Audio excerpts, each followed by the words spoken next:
Abra sua Bíblia comigo em Atos, capítulo 2.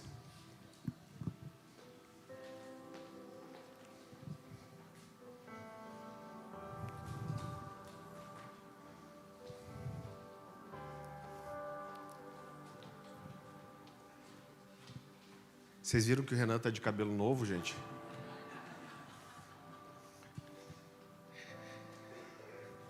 Queridos, existem algumas mensagens que todo ano eu prego, né? Isso, a gente tem toda hora chegando gente nova na igreja, mas não só isso, existem alguns princípios que eles têm que ser relembrados, principalmente daquilo que é a nossa identidade como família espiritual, como casa. Eu lembro que o pastor Luiz Hermínio me contou uma história uma vez, ele falou que ele só pregava de paternidade. Irmão, tinha um box de mensagem de paternidade do Luiz Hermínio. Alguém comprou esse box? Não. Tinha 10 CDs. Era tudo a mesma coisa, só mudava a ordem. Se eu visse um, você sabia o que estava em todos. E aí um dia alguém chegou reclamando para ele e falou: ô pastor, só prega a mesma coisa? Ele falou assim: o dia que vocês aprenderem eu mudo. Então é mais ou menos isso. Então tem alguns princípios que a gente tem que sempre retornar e relembrar. E eu vou dizer, não é nem só para vocês, mas é para a gente mesmo. Quando a gente, como presbitério, como pastores, a gente tem um trilho daquilo que a gente ouviu de Deus, o que nós temos que ser fiéis, e a gente tem que voltar a esse lugar várias vezes para que as demandas, as coisas não nos tirem desse trilho. E é um pouquinho sobre isso que eu quero falar hoje. Então, Atos capítulo 2, versículo 42.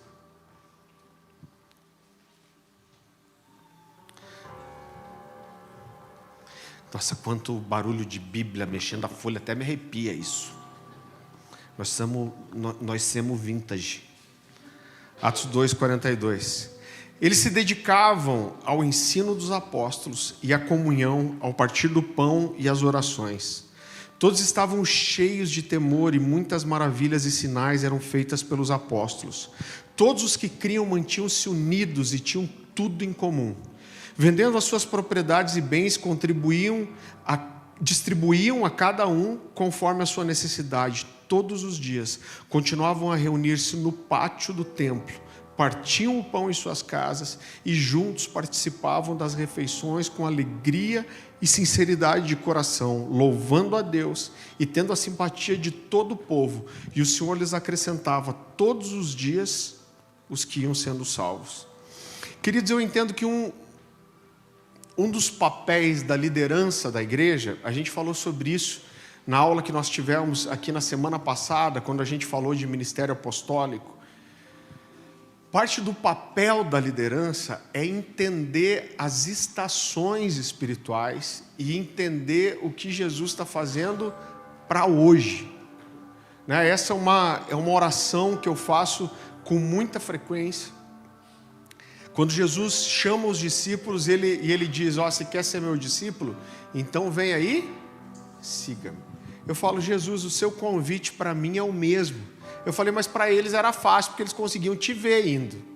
Eu falei: eu preciso ver para onde você está indo, eu preciso entender o que o Senhor quer fazer hoje, qual é o tempo, o que é agora.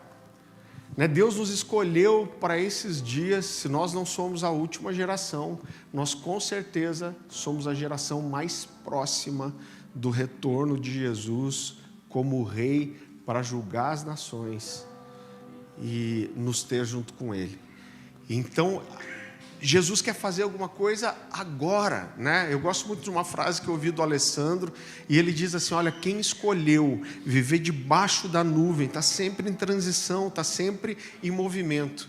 E eu acredito de todo o meu coração que uma das coisas mais importantes que Jesus quer ensinar para a gente nesses dias, e eu diria nessa década, você sabe que a gente tem muito amigo profeta maluco, E quando virou 2019 para 2020, a gente estava vivendo uma transição, e eu falei com alguns profetas, homens de Deus, e eles falaram: cara, esse é um mal, eu tenho uma mensagem sobre isso, não é ela que eu vou pregar hoje, mas a gente tem um mal de tentar olhar às vezes o tempo como se fosse uma coisa só secular. Mas a verdade é que Deus trabalha com tempos, estações, ciclos. E o que esses profetas me falaram foi assim, cara, está virando uma década. E isso vai falar muito a nossa percepção de entender esses dias. São dias de mudança, de transformação. Mas isso fala do que Deus vai fazer na próxima década. E parte do que eu entendo, que é o que Jesus está movendo nesses primeiros anos, e isso para mim está no começo ainda, é mudar o nosso entendimento, nos fazer voltar em alguns aspectos no nosso entendimento do que é realmente a igreja de Jesus. O que é a igreja? É o que nós devemos ser como igreja. Jesus, antes de consumar sua obra na cruz, o que ele começa a fazer junto com os discípulos ali nos últimos dias, nos últimos meses talvez, é deixar claro em várias situações o que Jesus queria construir. Ele está andando com aqueles homens mais de 3 anos, ele tem ensinado várias coisas, e quando chegam os últimos dias, Jesus começa a dar sinais de, não vou estar mais com vocês, e vocês precisam entender o que eu vim construir, qual é a missão de vocês, o que eu construí na vida de vocês, e quero construir através de vocês. Eu quero que você abra comigo no Evangelho de João, capítulo 2,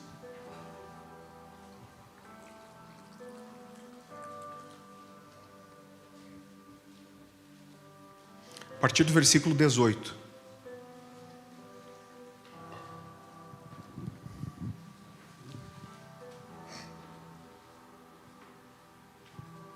O que você está fazendo? Questionaram os líderes judeus, estão questionando Jesus. Que sinal você nos mostra para comprovar que tem autoridade para isso? Pois bem, respondeu Jesus, destruam esse templo, e em 3 dias eu o levantarei. Eles disseram, foram necessários 46 anos, esse aqui é o que foi construído por Herodes, né? E ele diz, foram necessários 46 anos para construir esse templo, e você o reconstruirá em 3 dias. Mas quando Jesus disse esse templo, ele estava se referindo ao seu próprio corpo. Depois que ele ressuscitou dos mortos, os seus discípulos se lembraram do que ele tinha dito e creram nas Escrituras e em sua palavra. Então Jesus está falando aqui de construir ou de reconstruir alguma coisa. O que Jesus está dizendo que é reconstruir? O templo. Então ele está dizendo, olha, esse templo vai ser reconstruído, eu vou construir outro. Então existia um lugar de adoração, existia um lugar de se reunir com Deus, esse lugar era o templo. Agora Jesus está mostrando aqui que uma das coisas que ele queria mudar, reconstruir o conceito, é justamente o conceito do que é não só o templo, mas do lugar onde Deus se habita e se relaciona com o homem. A Bíblia diz que quando os discípulos viram que Jesus morreu e ficou morto por 3 dias, eles entenderam o que Jesus falou lá. E eles falaram, Jesus não estava falando do templo físico, mas Jesus estava falando do corpo dele. Eles tiveram essa revelação, esse entendimento profético. E a primeira coisa que Jesus quer mudar aqui é o conceito de templo, o lugar aonde Deus passaria a habitar e se relacionar com o homem. Em Efésios, Paulo amplia um pouco esse entendimento. Eu quero que você vá comigo para Efésios capítulo 2.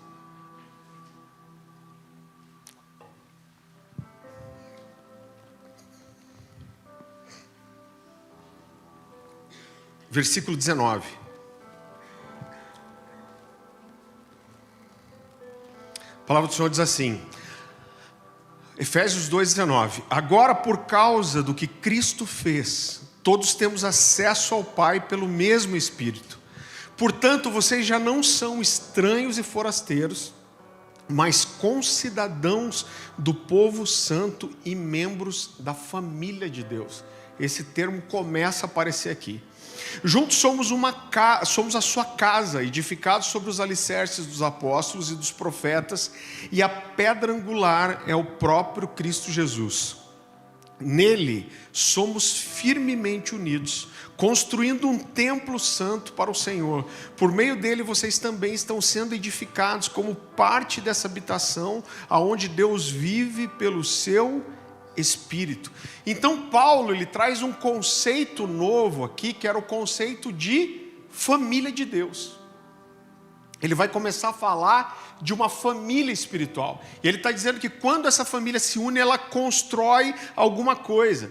Paulo vem reforçar que a ideia de que o templo não é mais uma construção física, mas que nós, a igreja, quando estamos juntos, nós somos esse edifício espiritual, essa família espiritual onde Deus se manifesta. Eu gosto muito da versão NVT, que ela diz assim: nós estamos firmemente unidos nele e ele é a nossa pedra angular.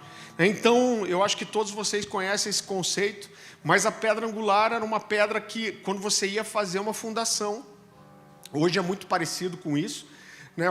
Quando você vai construir uma casa, alguma coisa, você faz uma sapata, que eles chamam, né? Então você faz uma estrutura, uma cinta que fica com alicerces na terra, e essa é a base para construir a casa. Eles talhavam uma pedra como isso aqui, como a nossa logo, e essa pedra ficava na quina e ela sustentava todos os tijolos que eram grudados ali. Outro tipo de pedra angular era muito comum na época, né? Os arcos.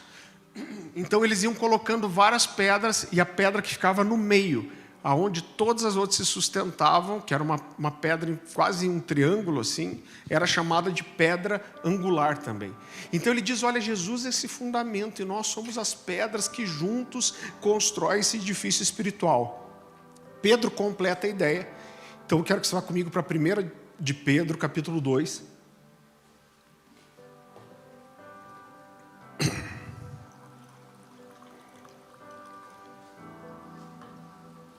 1 Pedro capítulo 2, a partir do versículo 4.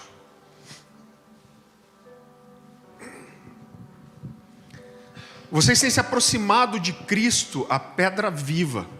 As pessoas o rejeitaram, mas Deus o acolheu para lhe conceder grande honra. E vocês também são pedras vivas, com as quais um templo espiritual é edificado. Além disso, são sacerdotes santos, por meio de Jesus Cristo, oferecem sacrifícios espirituais que agradam a Deus. Como dizem as Escrituras, põe em Sião uma pedra angular, escolhida para grande honra. Quem confiar nela jamais será envergonhado. Sim, vocês, os que creem, reconhecem a honra que lhe é devida, mas para os que não creem, a pedra que os construtores rejeitaram se tornou a pedra angular. Olha como é precioso esse texto, querido. Pedro diz aqui que nós somos pedras vivas, com as quais um templo espiritual é construído para um propósito específico. Qual é o propósito? Versículo 5. Você quer resumir o que é a igreja? O que é a igreja? Alguém me perguntou, tá, mas o que é a igreja? Igreja é isso aqui, ó, versículo 5. E vocês também são pedras vivas, com as quais um templo espiritual é edificado, e além disso são sacerdotes santos, e por meio de Jesus Cristo oferecem sacrifícios espirituais que agradam a Deus. Isso é ser igreja. Nós juntos somos uma construção espiritual, onde Deus se manifesta, e aqui nós oferecemos sacrifícios espirituais a Ele. Eu lembro que quando, muitos anos atrás, foi a primeira vez que eu ouvi a expressão Cornerstone para uma igreja, era a igreja do Francis Chan, e eu falei, cara, esse é o nome mais legal que uma igreja pode ter, porque isso é o resumo do que é ser uma igreja. A igreja é isso aqui, o que sai disso aqui não é a igreja. Agora, Jesus vem trazendo todos esses conceitos, e diferente, é assim que a igreja nasce. E diferente do que algumas pessoas tendem a acreditar, a igreja de Atos, você ouve muito, a gente tem que voltar à igreja de Atos. Irmão, a igreja de Atos não era uma igreja perfeita, longe disso. A gente tem uma tendência de olhar para ela de uma forma romântica. E a verdade é que o nosso chamado não é voltar a ser a igreja primitiva. O nosso chamado é ser a igreja dos últimos dias. Irmão, eu sempre olhei para a Bíblia e eu pensava assim, eu nasci na época errada. Como eu gostaria de ter nascido em Jerusalém, no tempo de Jesus, para ver Jesus nascer, ver Jesus desenvolver seu ministério. ver Jesus morrer e ressuscitar. E com certeza esses caras que viveram lá foram muito privilegiados. Eu acho que só mais legal que isso vai ser a última geração. A geração que vai ver Jesus vindo num cavalo branco, que vai sujar suas vestes de sangue, vai ter uma espada na sua boca que julga as nações, e ele vai governar com cetro de ferro e justiça. Essa geração, eu queria muito ser. Por isso que nós estamos tentando apressar o negócio. Mas o nosso chamado é ser essa igreja dos últimos dias. Agora, uma coisa que a gente precisa entender nisso é que a igreja primitiva, apesar de ser cheia de falhas, irmão, vamos olhar para isso e vamos falar que os caras nem precisavam do diabo para ser ruim. Eles eram muito bons em ser ruim. Você já conhece assim? Tem gente que é muito bom em ser ruim. Então a igreja mal tinha começado, eles já tinham divisões entre judeus, ortodoxos e os samaritanos, uma igreja que teve uma grande tendência de se contaminar com o judaísmo, que demorou para entender a grande comissão de sair de Jerusalém, tinha rivalidade, heresias, imoralidade. Já no começo da igreja Paulo fala: ouço que há imoralidade tal entre vocês que eu não ouço nem entre os ímpios. Então, mas apesar de todas essas falhas, a gente tem que reconhecer que a igreja primitiva, ela nasceu de um avivamento, ela nasceu de um derramamento do Espírito, ela nasceu no poder de Deus, e mesmo com tantas falhas que a gente vê até hoje, ela foi sim uma igreja vitoriosa que caminhava em poder e que transformava o mundo à sua volta. Agora, como era essa igreja? Irmão, meu coração é muito isso, entenda esse momento profético. A gente se perdeu do que é ser igreja. Por tempo a gente ficou tentando entender, cara, por que Deus permitiu essa pandemia que aconteceu aí. A grande verdade é que Deus parou a igreja. Quem estava no descende aí? Só isso? Eu achei até que ia ter mais gente. Quem estava no descende? Não precisa ter vergonha, gente. Quem estava no descende? Eu estava. E eu vou te falar, foi incrível. Quem levantou o tênis lá? A gente levantou o tênis e falou: agora vai. A igreja vai. Deus tirou o tênis da nossa mão e meteu uma pantufa.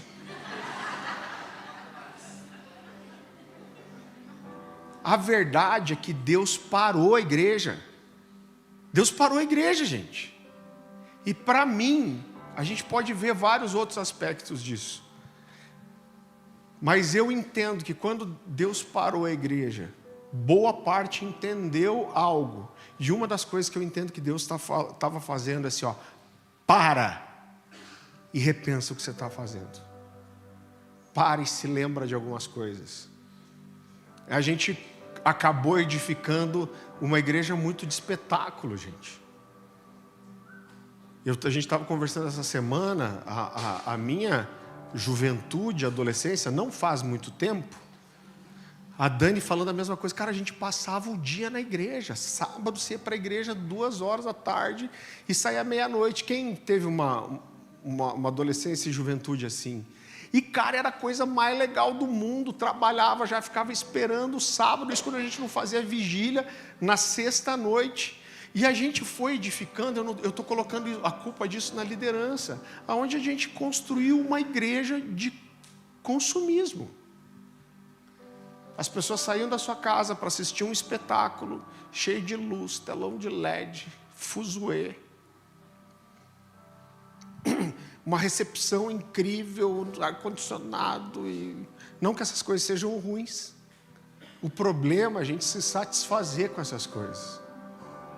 Não tinha mais vida, não tinha mais relacionamento, uma estação de igrejas gigantes, onde você consegue passar despercebido, sem ter relacionamento. E para mim, na pandemia, Jesus falou assim: para,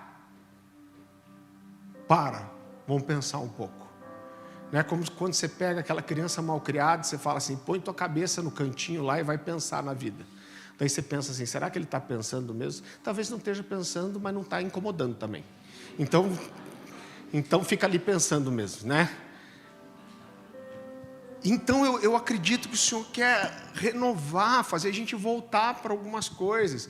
E é claro que isso não pode ficar só no nível do ensino, mas a verdade é que a igreja é uma coisa que compromete a nossa vida. Ela não é um adereço, ela não é mais uma coisa. Sabe, assim, eu tenho minha vida, tenho minha família, tenho o meu trabalho, mas, o tipo Gustavo, eu gosto de jogar beach tênis.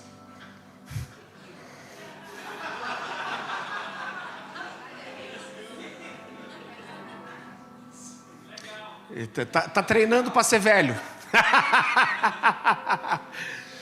Então, assim, sabe, não é um adereço na minha vida, não, mas a igreja, ela está na centralidade, porque a igreja fala do que é o meu relacionamento com Deus, o meu entendimento de visão, do chamado de Deus para a minha vida, e mesmo quando essa vida passar, isso vai refletir na eternidade. Então isso está no centro. Eu não vou na igreja para consumir, como eu saio, sei lá, uma vez por mês, vou no cinema com os meus filhos, 2 domingos por mês eu vou assistir a missa lá e... Então, o que é a igreja? Então, como é essa igreja que Jesus edificou através dos apóstolos, o que nós podemos fazer com ela? Como nós devemos nos espelhar nela? Quando a gente começou lendo aquele texto de Lucas, John Stott faz uma consideração muito interessante. Ele fala, olha para esse texto de Lucas, e é um resumo do que a igreja primitiva era. É isso, ele está resumindo, ele está dizendo, ó, a igreja ela vivia e se movia dessa forma. E ele fala de 4 aspectos aqui. Então, vamos resumir a igreja? A igreja é isso aqui, ó. Então ele diz no versículo 42, eles se dedicavam ao ensino dos apóstolos. Então era uma igreja que aprendia. Ele diz, eles se dedicavam, isso é alergia, tá, gente, vai passar.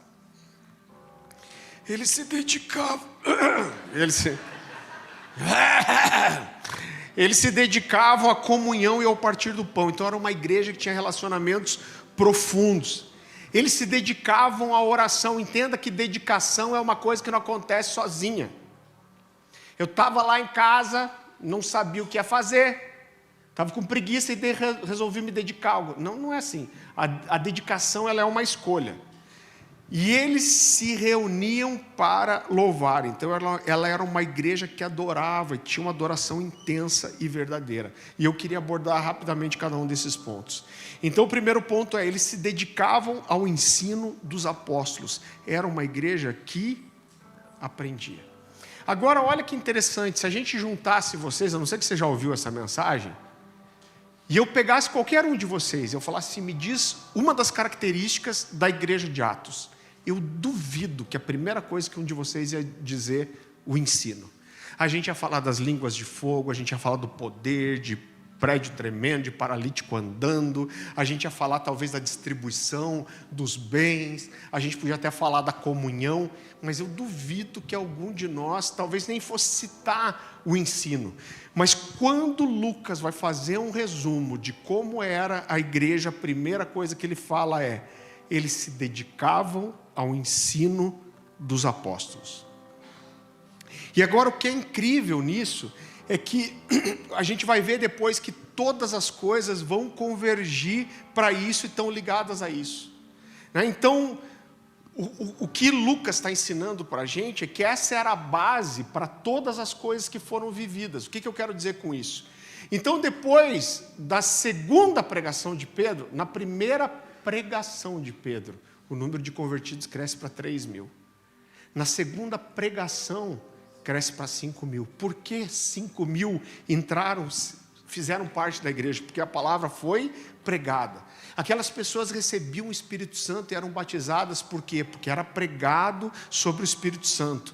Eles tinham comunhão uns com os outros, por quê? Porque aprenderam através de Jesus que o maior mandamento de todos é amar a Deus, o segundo é amar o seu próximo como a si mesmo, e tudo se resume a essas duas coisas. Eles deixaram de ser judeus para ser igreja, porque eles compreenderam as profecias sobre o Messias. Então, tudo vinha através do fundamento apostólico e do ensino.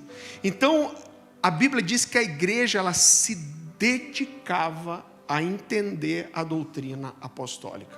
Pastor, o que é doutrina apostólica? É a doutrina do Novo Testamento. Agora, o que mexe com o meu coração com isso é que essa igreja aqui era uma igreja do Chu, irmão. Certeza tinha umas irmãs do coque. Então esses caras viram línguas de fogo, esses caras viram prédio tremer, esses caras viram prisão abrir, esses caras viram paralítico andar. Então pensa um nível de manifestação sobrenatural de Deus, receberam batismo, falaram em línguas, viram milagres, mas isso não fazia com que eles desprezassem o aprender a doutrina apostólica. Esses caras viveram os dons, o poder, a manifestação, mas eles estavam sedentos por conhecer. E como a Bíblia diz, eles se dedicavam ao ensino dos apóstolos. Irmão, a gente ama as manifestações sobrenaturais do Espírito Santo. Ama, a gente é intencional nisso. Os dons espirituais, o profético. Eu quero que todo mundo tenha liberdade aqui. Você sabe uma coisa que eu vou abrir meu coração? Sabe uma coisa que eu não entendo? Por que no meio da adoração a galera não vem ferver aqui na frente? Eu fico esperando assim, um dia vai. Um dia vai. Um dia eu vi um movimento do lado, falei, agora vem um louco correndo aqui e vai pegar fogo. Era só uma criança. Mas está liberado, tá, gente? A gente foi ministrar numa igreja 2 finais de semana atrás, chamada Família Redenção. Irmãos, eu fiquei muito tocado com eles. Eu estou há quase 15 anos viajando o Brasil, algumas vezes fora do Brasil ministrando, nunca vi o que eu vi lá. O culto deles começa às 7 horas da noite, 6 horas da tarde, o povo já está chegando, as pessoas vêm e ficam de joelho, ficam sentadas na frente. Quando chega às 7 horas, já tem um monte de gente chorando, rolando. E eu falei, pastor, cara, como que começou isso aqui? Ele falou, cara, a gente vem de raiz assembleiana. O assembleiano, ele chega para o culto, ele ajoelha no banco, ele fica orando meia hora antes de começar o culto. A gente estava aqui mais livre, em vez de ficar no banco, a gente começou a ir para frente. Começou só a gente, os pastores. Aí começou a vir 1, começou a vir 2, começou a vir 3. Ele falou, não tem um culto que meia hora antes de começar já está cheio de gente orando lá na frente. Eu creio, a gente ama essas manifestações, a gente gera um espírito de liberdade, mas tem gente que só quer o Chu também. Eu lembro que uma vez eu fui ministrar no retiro de jovens e adolescentes de uma igreja aqui da cidade. Eu só vi se a minha esposa ia ficar com medo que eu falasse o nome. Então hoje eu estou descansado, estou com mais filtro. E eu fui, era um retiro, se eu não me engano, era 11 horas que eu ia chegar para ministrar. Cara, quando a gente chegou com o carro, acho que não tinha ninguém aqui que estava comigo. O fervo que estava naquele lugar, você ouvia, sabe aqueles irmãos que falam aquelas línguas dos anos 80? Assim, sabe?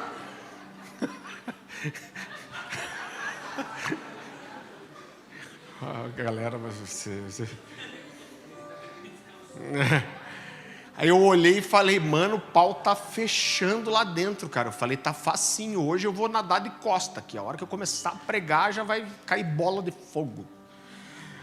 Cara, aí cheguei empolgado, o ambiente assim, sabe?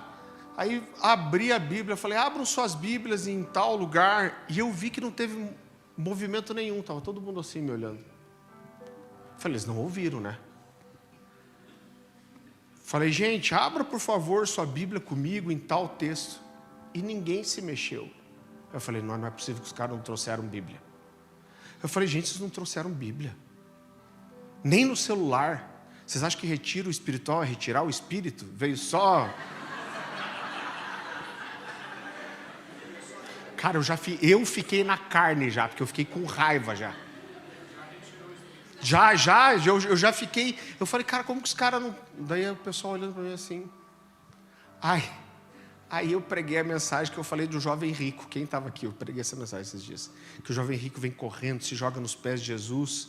E ele diz, eu quero a vida eterna. Ele parecia intenso, mas era morno. Porque quando Jesus fala, vem tudo que você tem, dá aos pobres e vem e siga-me, ele vai triste. Aí eu estou pregando essa mensagem, daqui a pouco me deu um insight, uma revelação. Eu falei, tá vendo, vocês são igual o jovem rico. Na hora da adoração, vem, choram, babam, rolam, mas de volta para a cadeira não tem nenhuma Bíblia na mão. Eles não me chamaram por uns 4 anos, acho. Eles devem ter esquecido depois.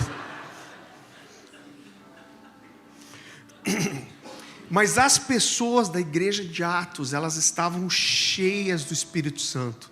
Elas viviam um contexto de poder, de milagre, de cura, de manifestação sobrenatural. Mas elas não abriam mão de buscar o ensino dos apóstolos. Eles estavam ansiosos por aprender. Por quê, irmão? Porque até os milagres que aconteciam, eles tinham como objetivo confirmar a palavra que era pregada. Abra comigo em Atos capítulo 14.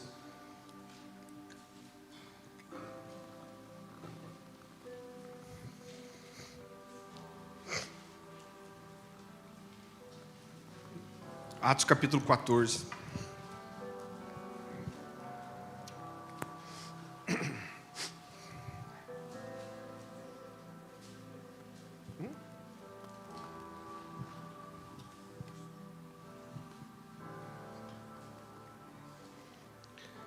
Atos capítulo 14, versículo 3. A palavra do Senhor diz assim: entretanto demoraram-se ali muito tempo, falando ousadamente no Senhor. Aí olha o que Deus fazia depois que eles pregavam com ousadia.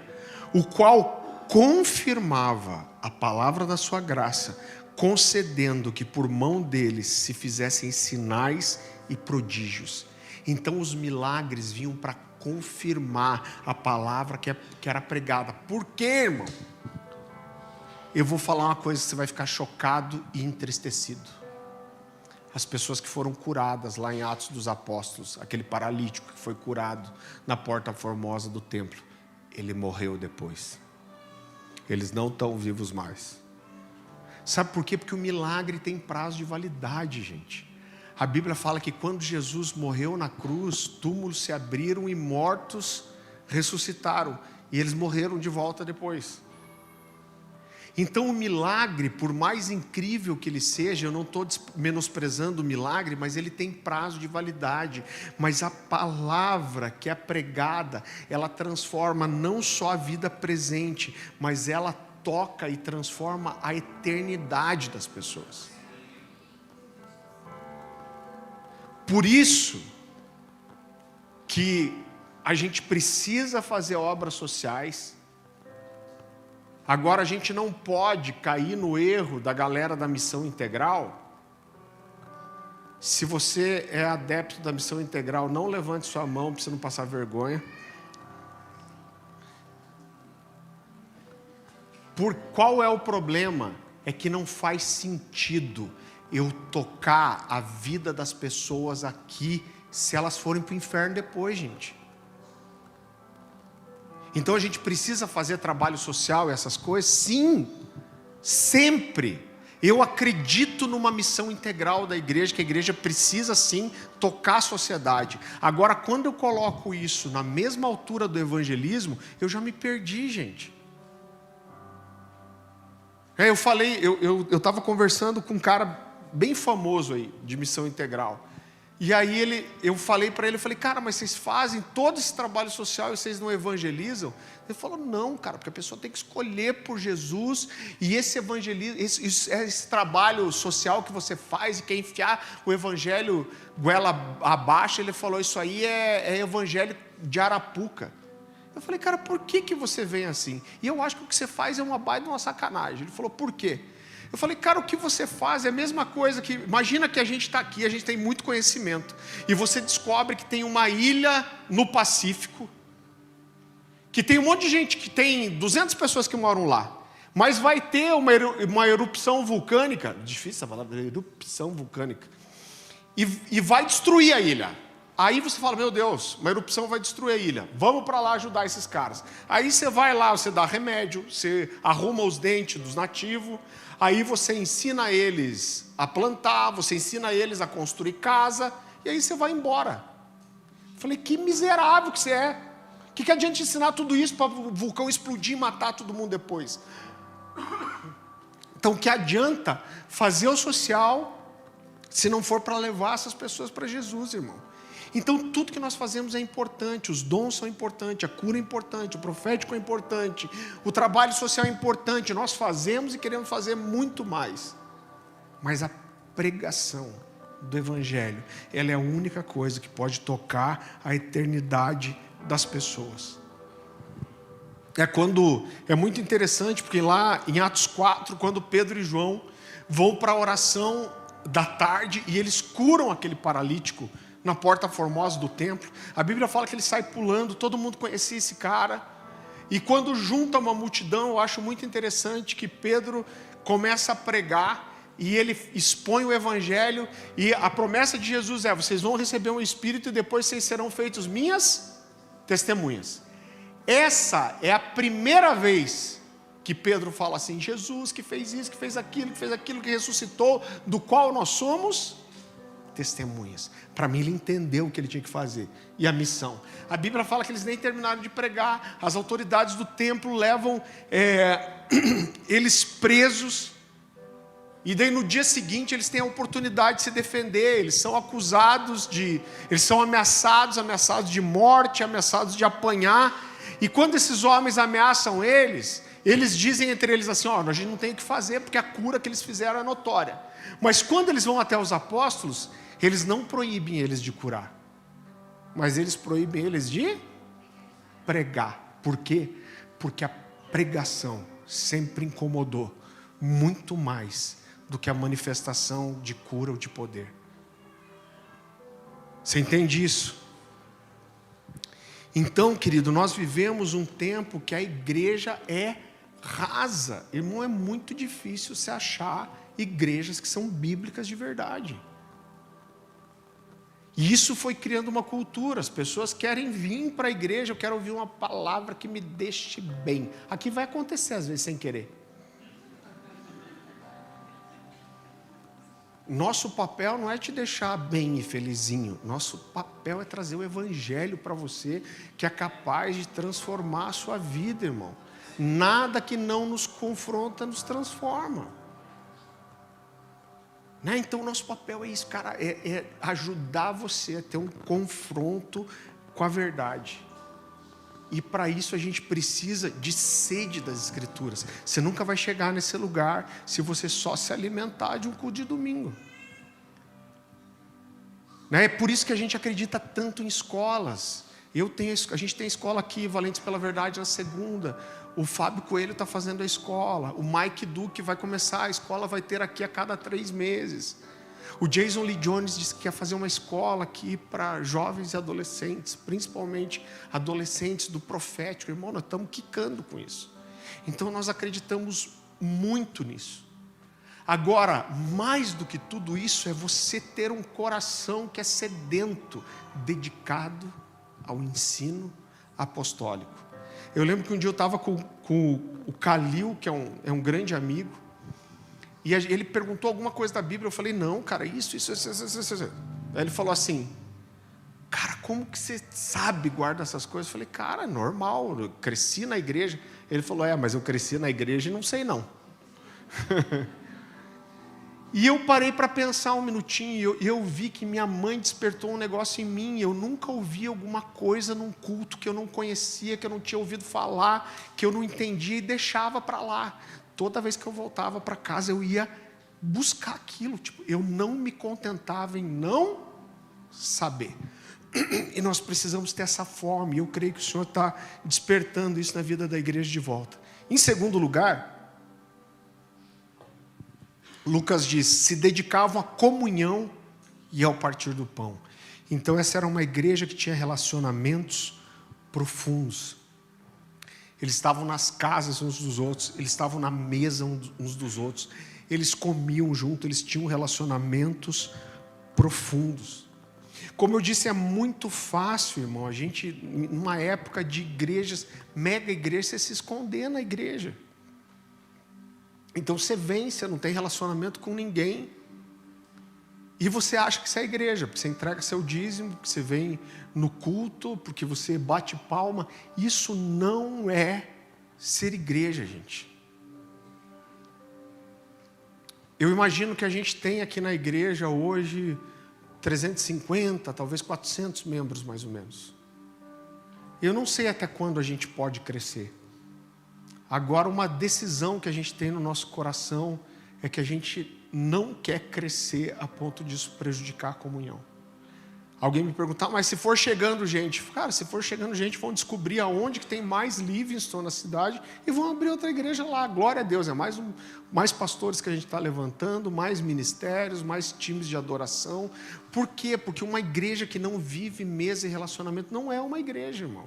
É um centro de convívio, é um clube, é uma ONG, mas não é uma igreja. Porque o que faz a igreja, o que é uma igreja, são pedras vivas que unidas nele edificam uma casa espiritual. Então, se a gente não tem isso, a gente não é igreja. Eu sei que isso choca as pessoas, mas eu digo, irmão, tem gente que mora longe aqui.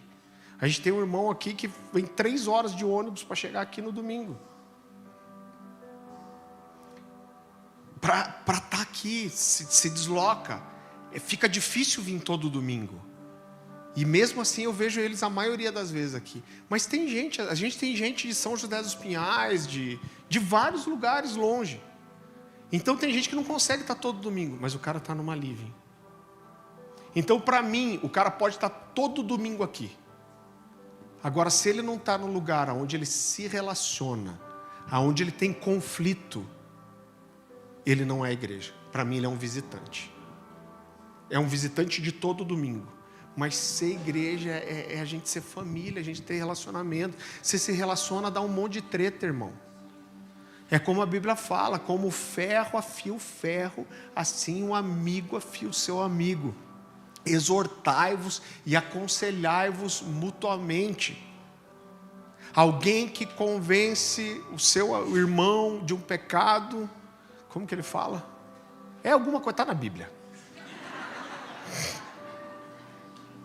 A vida da igreja acontece em comunidade. A Bíblia fala que aquele que se isola se insurge contra a verdadeira sabedoria. É muito fácil ser crente sozinho. Tem cara que é um satanás em casa e vem aqui com cara de crente. Todo o vocabulário de crente, como dizia o Gregório, o cara fala graça e paz, começando a falar comigo, eu já considero meu inimigo.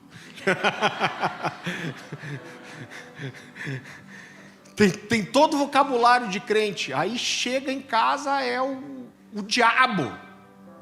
Né? Agora, as relações, elas botam para fora, irmão, quem a gente é. E aparece, e quando aparece, dá para tratar, dá para mexer, ou dá para você fugir. Então, ser igreja é ter comunhão. Eu não sou igreja. Eu já vi gente dizendo assim, não, eu sou igreja. Você não é igreja, nós somos. Nós juntos somos igreja. Agora, ninguém é igreja sozinho. A palavra original aqui é a palavra grega eclésia, que fala de assembleia, fala de uma reunião. Está tão bom que eles estão indo chamar outras pessoas, é isso que está acontecendo. Eu estou brincando, eu vi o Cláudio Duarte falando uma vez. Ele falou, não, eu sou tão positivo, que tinha um pastor amigo meu que veio falar assim, nossa, às vezes eu estou pregando, eu vejo alguém levantando a igreja, já fico preocupado, fico pensando se está chato, se eu falei alguma bobagem. O Cláudio Duarte falou, não, eu sou tão otimista que quando eu vejo alguém levantando, eu penso, deve estar tão bom que eles estão de chamar outros.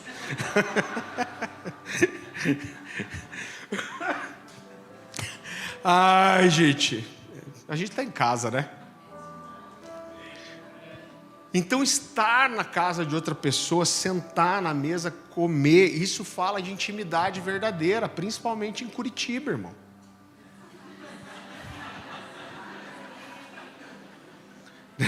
Principalmente em Curitiba. Agora, como é precioso, irmão, dá um trabalho desgraçado se relacionar. Eu brinco com o pessoal, às vezes falo, gente, nós nascemos tudo na época errada.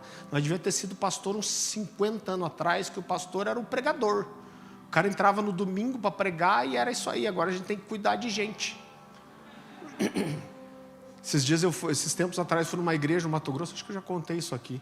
Aí eles pediram para eu ministrar para a liderança. Eu falei, é isso aí, gente, vocês querem cuidar de gente? É isso aí, podiam ser veterinário, foram querer ser pastor. Aí o povo riu, mas meio... não riu com muita vontade. Eu sanguíneo, empolgado, nem percebi. Aí terminou, chegou o pastor sênior da igreja e o filho. Ô pastor, nós dois somos veterinários. Eu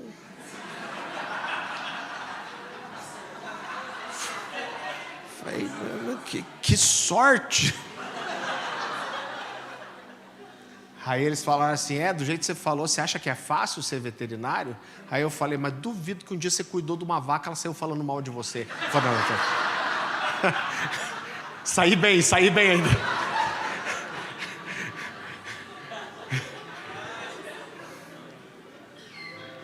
Então, irmão, cuidar de gente dá trabalho, irmão. Eu costumo falar assim, você está aqui na igreja, estou vindo na corner isso aqui. Mas eu já vou dizer que eu não quero abrir minha casa, não. Cara, você não precisa abrir sua casa. Agora, se você não abrir sua casa, você nunca vai ser uma liderança aqui. Porque, primeiro, nós formamos os líderes nas nossas casas. E se você não está disposto a dar mesa, cara, você não merece receber também. Então, você pode ficar aqui quietinho, mas se quer fazer alguma coisa, se quer ser alguém aqui, você vai precisar abrir a sua casa e a sua mesa. Por quê? Porque isso é evangelho. Porque o evangelho, ele é relacional. Eles cuidavam uns dos outros. Eles dividiam o que tinham. Deixa só eu consertar uma coisa. Tem gente que acha que na igreja de Atos era obrigado a dividir as coisas. Irmão, não era. Isso seria uma doutrina marxista, não cristã. Então isso era voluntário. Qual é a prova disso? Vá comigo lá para Atos capítulo 5, que fala de Ananias e Safira.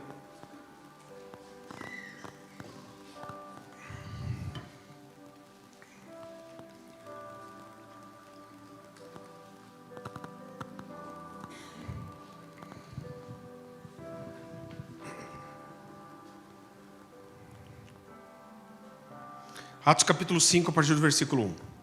Um homem chamado Ananias, juntamente com Safira, sua mulher, também vendeu uma propriedade. Ele reteve parte do dinheiro para si, sabendo disso também sua mulher. E o restante levou e colocou aos pés dos apóstolos. Olha que o que ele estava fazendo era bom. Então perguntou Pedro, Ananias, como você permitiu que Satanás enchesse o seu coração a ponto de você mentir ao Espírito Santo e guardar para si uma parte do dinheiro que recebeu pela propriedade? Quando a gente lê até aqui, parece assim, o cara vendeu, ficou com uma parte para ele e entregou o resto.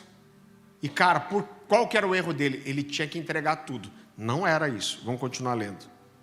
Aí Pedro diz, ela não lhe pertencia?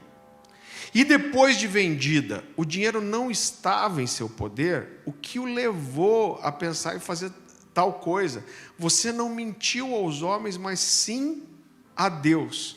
Ouvindo isso, Ananias caiu e morreu, e grande temor apoderou-se de todos os que ouviram o que tinha acontecido. Logo depois acontece a mesma coisa com a mulher. Então, qual foi o pecado de Ananias e Safira? Foi a fraude. Eles levaram uma parte, dizendo que estavam entregando tudo.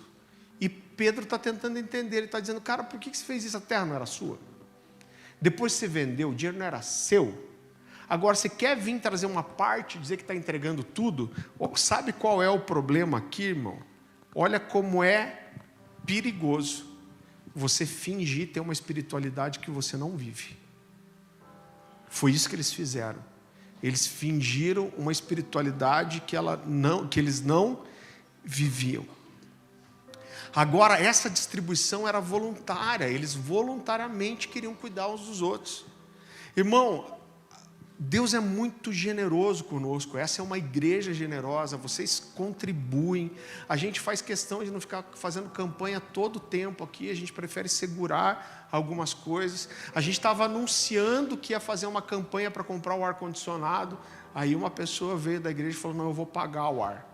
Cara, a gente não fez campanha. A gente falou, não precisa mais. Já veio. Então, nós precisamos da sua contribuição, claro. Deus vai te usar para isso, é bênção para você, é bênção para nós. Agora a gente estimula muito vocês abençoarem uns aos outros também. E a gente vê isso acontecer muito aqui, mas muito mesmo. A gente não pede, isso acontece sozinho. E isso é ser igreja. E esse é o tipo de coisa, irmão, que os relacionamentos profundos é o tipo de coisa que você não espera sentir para fazer. Você já viu o cara que fala assim: não, quando eu sentir no meu coração, eu vou entregar meu dízimo. Irmão, não vai entregar nunca. Eu lembro que eu vi uma vez, eu estava irmãos, quem pegou aquele tempo de encontro com Deus, que o povo vinha e dava testemunho? Irmão, valia a risada do mês, ver os testemunhos da volta de retiro, né? E uma vez eu vi que tinha um irmãozinho, eu quero dar o testemunho.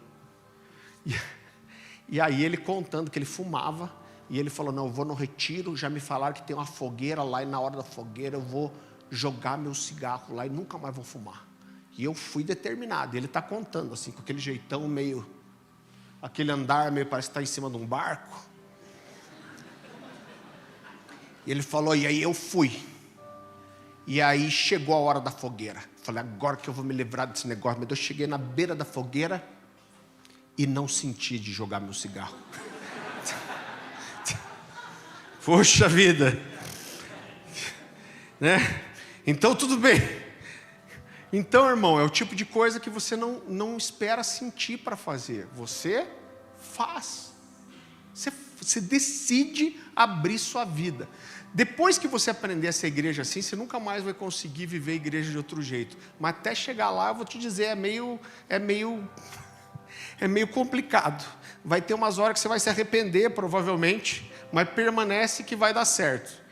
Eu sempre me exponho e conto a história. Irmão, eu sou sanguíneo, eu sou expansível, eu brinco, eu falo com todo mundo, mas eu tenho um lado introspectivo muito grande. Então eu e a Dani, a gente casou, a gente teve problemas, porque a gente tinha acabado de transicionar de uma igreja, e a gente não tinha muitos relacionamentos, e o irmão só queria ficar em casa. Então para mim assim, vamos sair fazer alguma coisa com alguém? Ou vamos fazer um chimarrão e ler um livro? Mas eu não precisava nem pensar. Quando eu saía, eu gostava do relacionamento, mas eu me fechei muito em mim. A Dani teve um trabalhão de me botar mais para fora. E eu não tinha aquela coisa de trazer gente para ficar hospedado em casa. Até porque naquele primeiro apartamento, se viesse alguém dormir, um de nós dois ia ter que ficar em pé.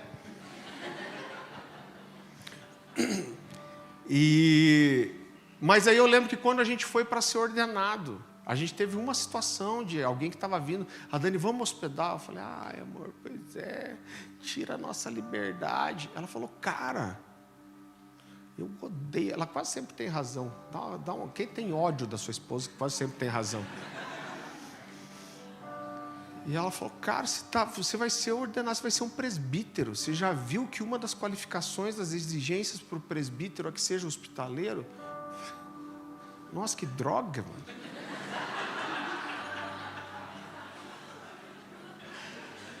Cara, você pensa o que é importante ser um presbítero. São 15 características lá explícitas. Cara, quanta coisa podia pôr ali. O abençoado Paulo vai pôr logo que tem que ser hospitaleiro. Agora a nossa casa parece um Airbnb. Sou presbítero. Agora eu vejo, vem gente, agora vai ter escola do Mike Duke, está vindo gente de um monte de lugar da cidade. Eu nem preciso me envolver. Eu sei já de um monte de gente que vai estar hospedando. Gustavo e a Débora mudaram aqui para perto, glória a Deus, aleluia, amém, gente? Agora nós temos que orar pelo Diego.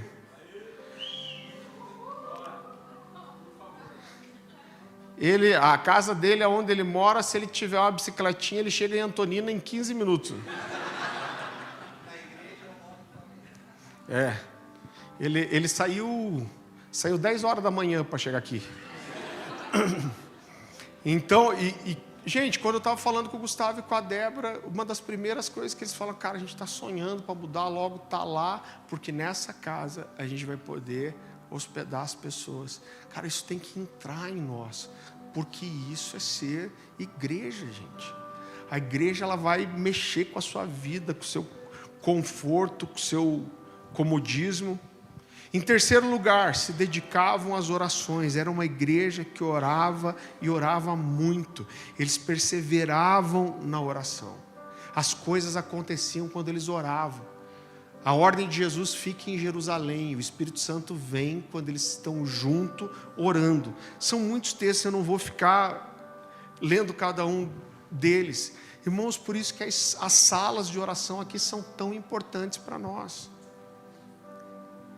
A gente vai fazer escola aqui sobre sala de oração e intencionalmente a gente vai começar a trazer isso mais para a igreja.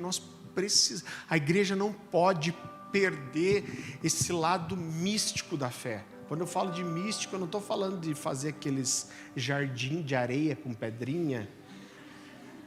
Você já teve algum amigo seu no trabalho que sentava na mesa do lado e fazia... Você vai ficar, o que é essa porcaria aí? Não, é um jardim zen para eu ficar mais... Eu já estava nervoso só de ver ele fazendo. Vocês já viram esse jardinzinho de uma areia com as pedrinhas? Mano, tem gente que é louca. Por que eu estou falando? Eu já me perdi. O lado místico da fé. Então, o que acontece é que às vezes a gente vai se envolvendo com tanta coisa, a gente aprende tanto a fazer igreja, a gente se envolve com o serviço e a gente vai perdendo essa questão sobrenatural da fé. As nossas batalhas são travadas nas regiões celestiais, gente. A gente conquista as coisas, a gente se move em oração. Deixa eu contar um testemunho bem rápido para vocês aqui. Estou fingindo que estou preocupado com o horário.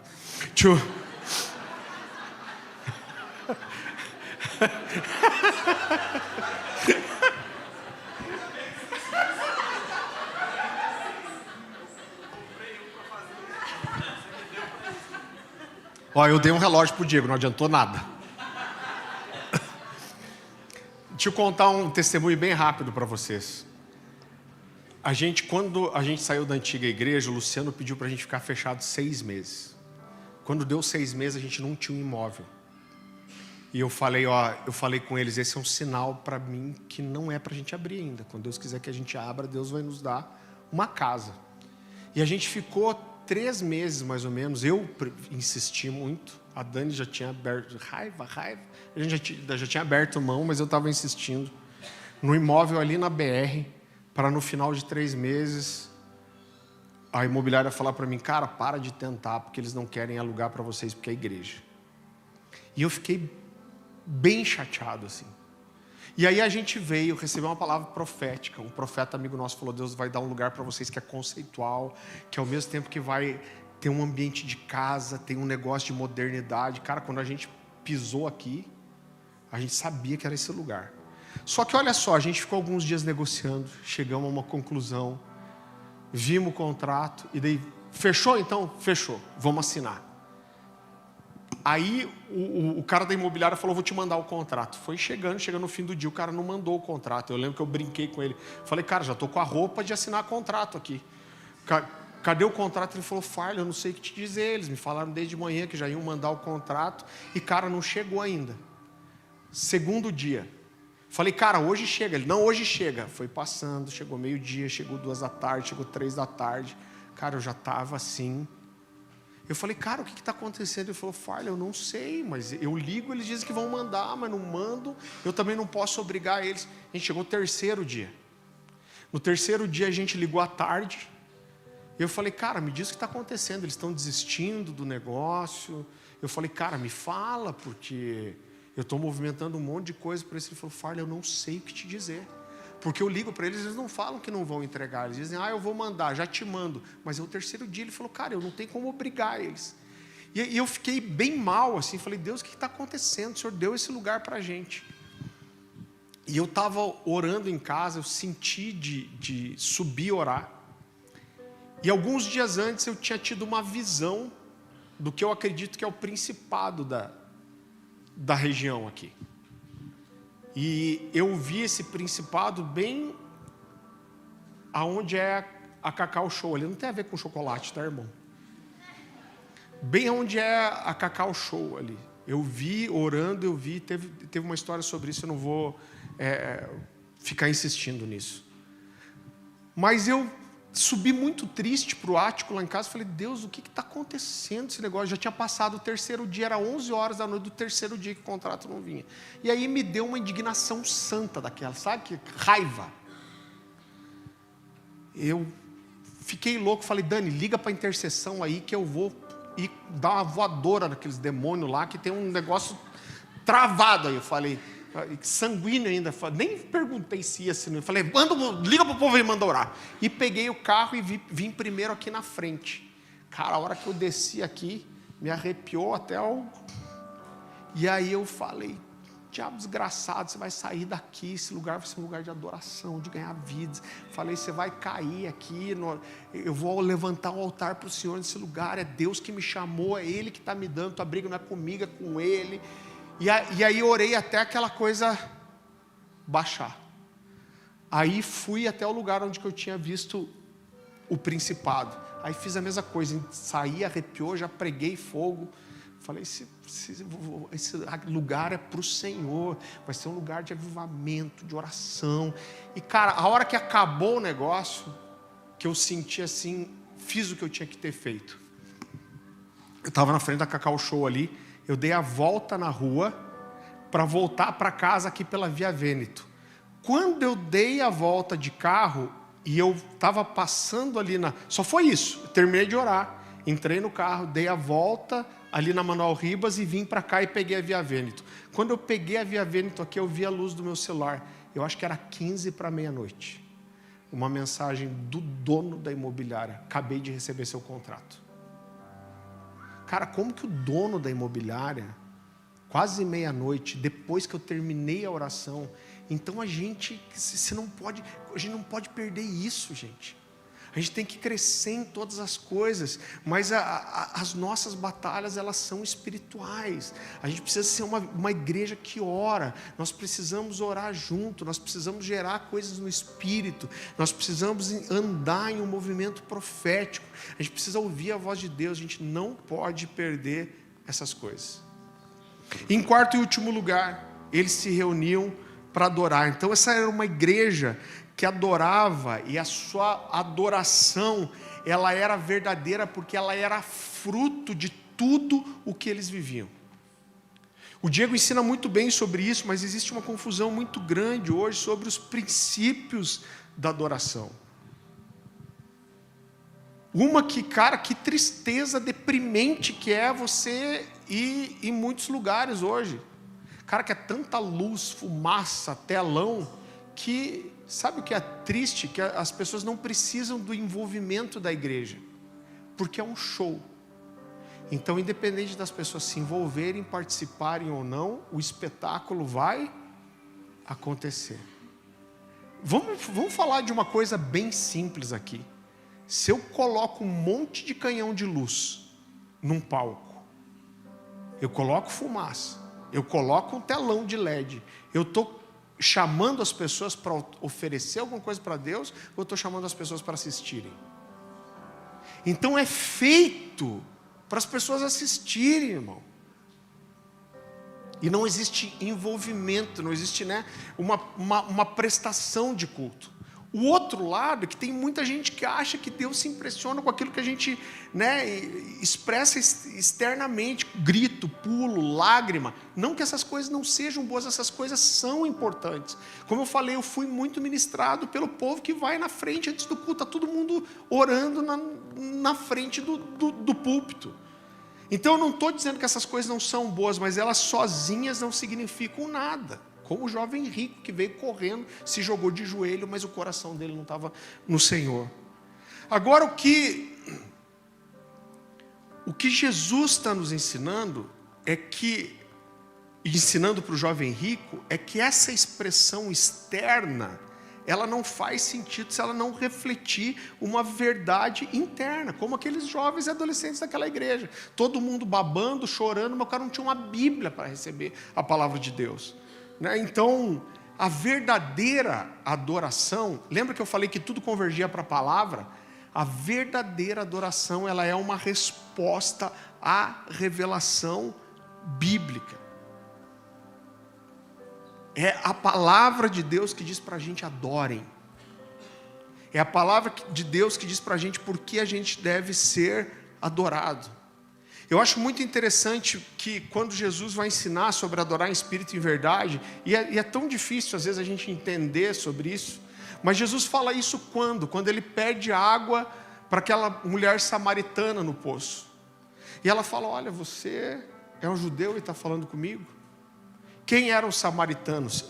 Eram judeus que estavam afastados do centro de Jerusalém, e foram judeus que se contaminaram muito com a cultura secular, com a cultura do Império Romano. E os judeus ortodoxos desprezavam eles a ponto de não falar com eles. Para eles eram judeus desviados. E ela fala: você está falando comigo mesmo sendo samaritana? E aí ela já dá uma de... Você já viu aqueles caras? Eu já fiz muito evangelismo de rua no centro. E aí você sempre pega um desviado. Daí o cara começa a querer fazer pergunta bíblica para você, com uma garrafa de cachaça na mão. Mas me escuta aqui. Quem apareceu para Saul? Foi Samuel ou o espírito maligno? Você já viu assim?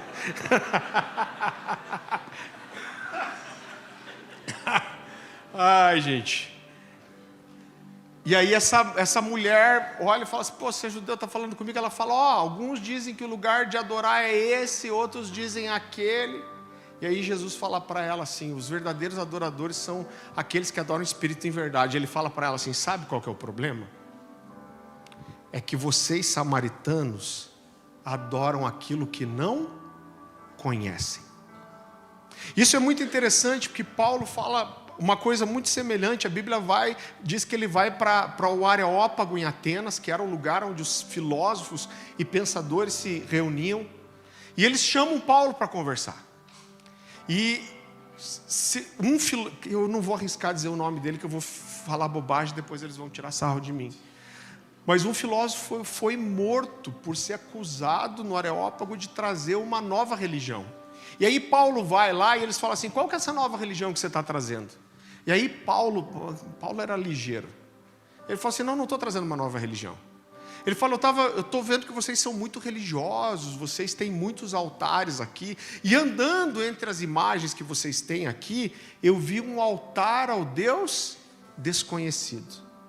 Ele falou: pois é, isso que vocês tentam adorar sem conhecer, é o que eu venho revelar para vocês. Então Paulo diz: vocês adoram o que não conhecem.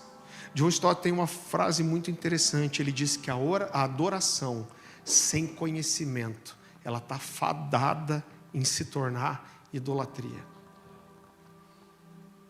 A adoração, ela é fruto da revelação, do conhecimento, do relacionamento com Deus.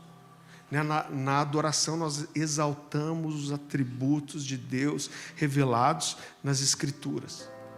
Eu amo, uma das coisas que eu mais amo na igreja aqui é quando a gente canta canções que falam sobre a volta de Jesus. Maranata, vem Senhor, a igreja pega fogo. O que é isso? É o entendimento de uma revelação. Então isso é tão forte: Jesus vai voltar, nós vamos reinar com Ele. Ele vai vir com as suas vestes manchadas de sangue. Todo joelho se dobrará e toda língua confessará. E aí quando essa verdade entrou no nosso coração, e quando nós cantamos isso, a nossa adoração explode. Isso é uma adoração verdadeira, porque você está cantando algo que está no seu coração. Então a adoração da igreja primitiva era verdadeira, intensa, porque eles conheciam quem eles adoravam, eles viviam o que eles conheciam, eles se relacionavam com Deus, e a adoração pulava deles como a expressão coletiva daquilo que estava dentro. Eu costumo dizer isso: um homem paga uma prostituta porque ele quer ter com ela alguns sentimentos, emoções, sensações que deveriam ser fruto do quê? Da construção de um relacionamento. O desenvolvimento de uma admiração, uma amizade, o estabelecer um compromisso, o firmar uma aliança para coroar tudo isso com o sexo. Agora, porque ele não está disposto a pagar com todas essas coisas, ele paga com dinheiro. Agora, Deus não se vende. Você já viu que Deus, ele nos dá muitas coisas, Deus nos dá dons, Deus nos dá talento, Deus nos dá revelação, Deus nos dá graça. Os homens nos dão muitas coisas. Reconhecimento, honra, títulos. Agora, a intimidade, nem Deus dá para você. A intimidade você tem que construir com Ele. Ninguém vai falar assim, pode fazer o jejum de 3.000 dias. Deus me dá intimidade. Não vai te dar. A intimidade você constrói junto com Ele. Então, para viver uma adoração genuína, como a igreja de Atos vivia, nós precisamos nos relacionar, nós precisamos ter compromisso, conhecer. Por quê? Porque a adoração vazia, ela não é recebida por Deus. Eu amo um texto que não é conhecido, não se prega muito sobre ele, mas é que de Nadab e Abiú. Deus separa os levitas e fala assim, ó, só vai prestar sacerdócio e adoração a tribo de Levi. E aí o cabeçudo não, estou confundindo. Eu estou falando de Corá, Dotã e Abirão. Aí Corá chega para Moisés e fala assim, quem diz que é só você que pode adorar? Nadab e Abiú é a mesma coisa, oferecem fogo estranho ao Senhor. Eles falam, quem diz que é só você que pode adorar e prestar ofício, incenso ao Senhor? A gente pode também. Aí Moisés fala, pode? Então tá bom. Então vou fazer o seguinte, amanhã a gente vai oferecer sacrifício, nós os levitas e vocês também. E vamos ver quem Deus responde. E a Bíblia fala que Corá juntou não só a sua família, Corá, Dotã e Abirão, mas juntaram 250 pessoas com incensários de ouro, cada um com incensário para oferecer incenso ao Senhor. E eles metem fogo no incenso. O que acontece? A Bíblia diz que o chão abre. Irmão, eu queria ver o pau fechando esse negócio. Diz que o chão abre e Corá, a sua família, suas tendas, tudo que eles tinham, descem vivos para o abismo. Os caras saem correndo com os incensários na mão. A Bíblia diz que os fogos saem do abismo e lambe eles, e leva todo mundo, queima todo mundo, irmão. Sabe o que isso significa? Que Deus não se impressiona com a fumaça que a gente faz fora, se o que está dentro cheirar mal. Então, quando a gente fala de adorar em espírito e em verdade, eu sei que é muito difícil definir isso, mas eu tenho um entendimento, eu não quero bater o martelo, acho que a gente pode discutir sobre isso, mas mexe tanto com o meu coração, porque a Bíblia diz que Deus está à procura daqueles que adoram o espírito em verdade. Cara, você consegue entender que Deus está procurando alguém?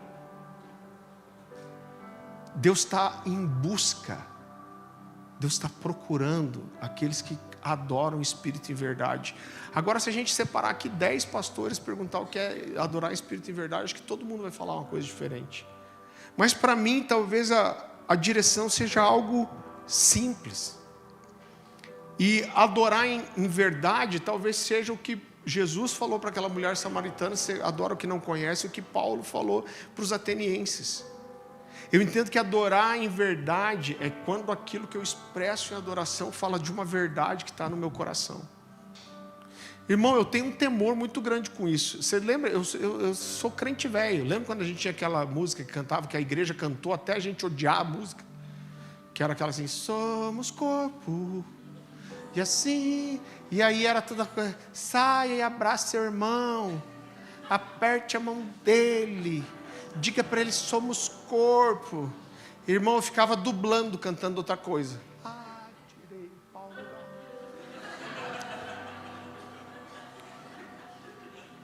Porque eu era sincero com Deus. Falei, Deus, eu quero cantar, mas não consigo cantar isso aí. Somos corpo, assim, bem ajustado, totalmente ligado. Olha o encardido que está aqui na minha direita. E eu não tinha coragem de cantar, eu fingia daí, para não ser julgado, né? Então, para mim, a adoração em verdade é quando eu canto algo que é uma verdade no meu coração. Ninguém manda, tipo, mandar por um luminoso aqui. Agora, gente, estamos cantando a parte de Maranata, a igreja pula agora. Não, vem natural. Isso aconteceu sozinho, ninguém ensinou. Mas nós ensinamos sobre o Maranata, nós ensinamos sobre amar a volta de Jesus. Essa verdade caiu no coração de vocês. E quando a gente canta isso, a igreja explode. Isso é adorar em verdade. Eu estou cantando algo que é verdade no meu coração. E o que é adorar em espírito? Irmão, só homens espirituais e mulheres espirituais podem adorar em espírito.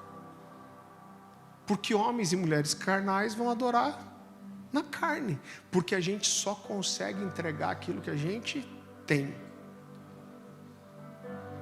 Então, eu acredito num grande despertamento, irmão, para os próximos dias. A gente tem falado muito disso. E eu creio que o grito de Jesus para nós nesses dias é: voltem à simplicidade. Tem um monte de coisa que a gente não precisa como igreja. Mas a gente precisa amar as Escrituras. A gente precisa estar na mesa junto. A gente precisa entrar um na vida do outro. A gente precisa orar. A gente precisa jejuar. A gente precisa ser de verdade. A gente precisa andar em santidade. A gente precisa confessar os nossos pecados. É só isso que a gente precisa, irmão. A gente precisa voltar a lembrar o que é ser igreja. A gente precisa lembrar que a igreja não é um shopping. Então, onde eu tenho mais coisas que me oferecem do jeito que eu gosto, é lá que eu vou. Não é para isso que a igreja, que Jesus formou a igreja. Não é para isso que Ele formou. Jesus não formou a igreja para ser um lugar legalzinho, bonitinho, estruturadinho, aonde você recebe uma palavra motivacional. Cara, isso não é a igreja. E agora, esse lugar é um lugar de decisão, gente. A gente precisa escolher ser isso. A gente precisa escolher esse lugar. A gente precisa escolher abrir nossa vida. A gente precisa escolher confessar pecado. A gente precisa escolher santificar. A gente precisa escolher buscar as Escrituras. Eu amo que a igreja lê, gente. A nossa livraria aqui é super movimentada. Porque o nosso povo lê. Apesar que eu sei que a gente vai atrás daquilo que a gente acredita. E eu sei de muita gente hoje que vem aqui só para comprar livros ali. Mas a igreja lê, eu vejo o povo falando as coisas. O que é isso? É sede da palavra de Deus. E um dos maiores sinais que eu vejo que Deus está fazendo alguma coisa nova no meio da igreja é que eu vejo a fome e a sede aumentando. Se você não tem tido fome e sede, peça ajuda para o Senhor. Fale: Deus, eu não tenho vontade de ler, eu não tenho vontade de orar, me ajuda. Agora começa a ler e começa a orar. Começa a ter mesa. Mexe com a sua vida ter tempo para as pessoas, irmão. Sempre vai mexer. Nunca vai ser fácil. Ainda mais do jeito que ninguém tem tempo para nada, irmão. Então, se quer se relacionar com as pessoas, vai dar um trabalho miserável. E é assim. Abaixe sua cabeça, feche seus olhos. Senhor, meu Deus, nós te agradecemos pela sua palavra, Senhor. Nosso coração está tão cheio de expectativa por aquilo que o Senhor vai fazer nos próximos meses, nos próximos anos. E o meu clamor, Senhor, eu clamo por mim mesmo em primeiro lugar, nos ajuda, Pai, a ser essa igreja genuína, verdadeira, essa igreja a quem o Senhor Jesus vem buscar. Nos ajuda, Senhor. Te arranca do nosso coração esse egoísmo que não nos deixa dividir nossa vida, Pai. Que faz a gente buscar os nossos próprios interesses, o nosso conforto. Essa coisa que nos impede, esse orgulho que nos impede de abrir nosso coração, de nos expor, de confessar pecado. Nos arranca essa coisa que faz a gente buscar só os nossos próprios interesses. Nos ajuda, Jesus. Renova o nosso amor pela igreja. Como que nós não vamos amar a igreja? A igreja é só a noiva. Quando eu falo a igreja, eu não falo dessa estrutura de um CNPJ, mas eu falo do corpo de Jesus.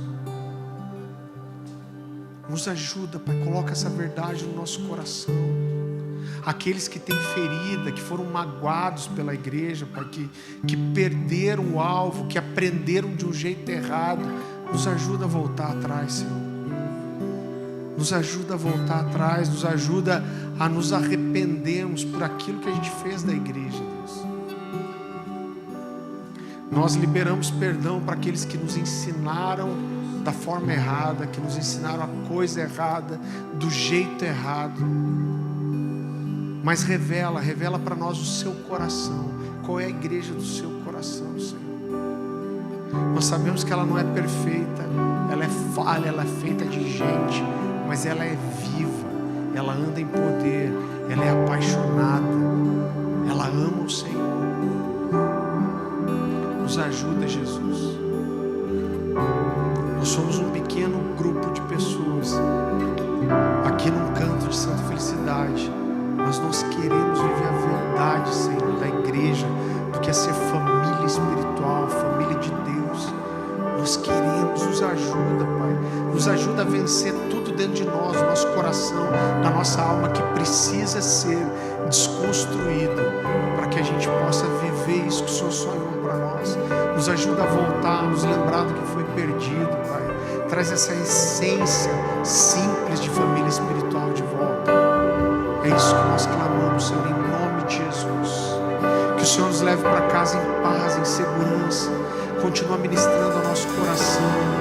Nós colocamos todas as nossas causas diante do Senhor. Nós declaramos que o Senhor reina sobre a nossa casa, sobre o nosso trabalho, sobre a nossa família, nossos negócios, Senhor. Nós consagramos ao Senhor essa semana que começa. Que o Senhor nos guarde as nossas famílias, nos ensine, nos edifique, fale conosco nesses dias. E que aonde a gente pisar a planta dos nossos pés, que nós possamos transbordar daquilo que nós temos recebido, em nome de Jesus, Senhor. Em nome de Jesus. Amém, querido? Você não precisa sair correndo. Deus te abençoe, que você tenha uma semana incrível. Em nome de Jesus.